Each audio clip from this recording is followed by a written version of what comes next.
दीपिका जैसे ही दरवाजे से बाहर जाने लगी उसे लगा कि कोई उसके पीछे पीछे आ रहा है। जब उसने पीछे मुड़कर देखा तो रोहन उसकी तरफ दौड़ कर आ रहा था। दीपिका को पता था कि रॉकी ने जरूर किसी बॉडीगार्ड को भी भेजा होगा, इसलिए वो नहीं चाहती थी कि वो बॉडीगार्ड रोहन को देखे, नहीं तो उसे रॉकी के बहुत सारे सवालों का जवाब देना पड़ेगा। और अगर उसने रॉकी के सवालों का जवाब नहीं दिया तो फिर वो अपने तरीके से उसके बारे में पता लगाने की कोशिश करेगा और फिर पता नहीं बात कहां से कहां पहुंच जाएगी। इन्हीं सब बातों के बारे में सोचकर दीपिका अचानक दरवाजे के पास रुक गई। तब तक रोहन दौड़कर उसके पास आ गया। दीपिका कहती है, अब तुम मेरे पीछे क्यों आ रहे हो रोहन? क्या तुम भी मेरे साथ फिनिक्स एंटरप्राइजेस के ऑफिस जाना चाहते हो? तुम्हें इतना भी याद नहीं कि तुम्हारी कंपनी मित्तल ग्रुप्स है और दोनों कंपनियों में रिलेशनशिप अच्छी नहीं है। ये सुनकर रोहन हंसने लगा और कहता है, आई नो दी, ऐसी बात नहीं है। मैं तो बस ये पूछना चाह रहा था कि आप मेरे साथ नाश्ता करने के बाद ऑफिस चलेंगी तो बेटर रहेगा। मैं इतने टाइम बाद वापस आया हूँ, इसलिए एक छोटे भाई के लिए इतना तो कर ही सकते हो। दीपिका ने सीधे सीधे जवाब दिया, नहीं, तुम मेरे छोटे भाई नहीं हो। ये सुनकर रोहन उदास हो गया और अपने सीने को पकड़कर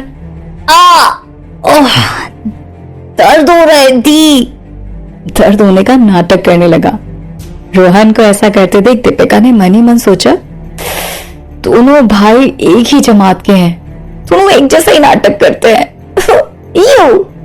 दीपिका ने डांट कर रोहन से कहा, अब तुम ना कोई ड्रामा मत करो, तुम्हारे भाई का ये वाला ड्रामा ना पहले देख चुकी हूं मैं, तो मुझे पता है कि तुम नाटक कर रहे हो।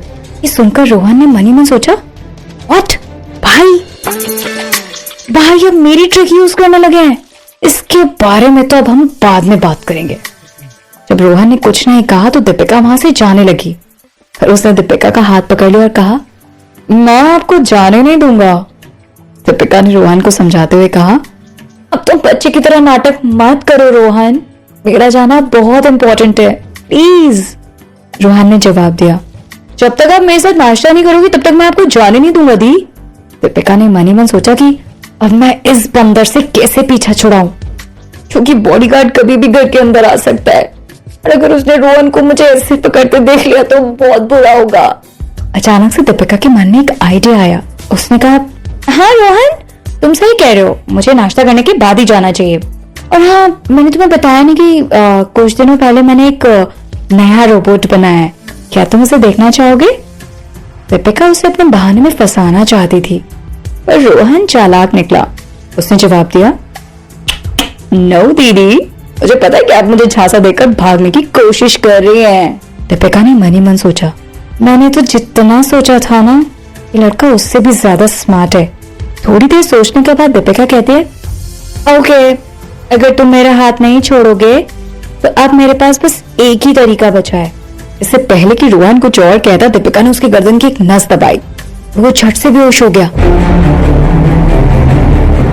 इधर रणबीर नहाकर बाथरूम से बाहर आ गया था। उसे लगा कि रोहन बालकनी में सो रहा है, इसलिए उसने आवाज देकर पूछा, क्या ये हेलीकॉप्टर तुम्हारा है रोहन? रोहन, उसने सोफे पर से चादर हटाते हुए कहा, तुम अभी तक सो रहे हो रोहन? फिर उसने देखा कि सोफे पर कोई नहीं था।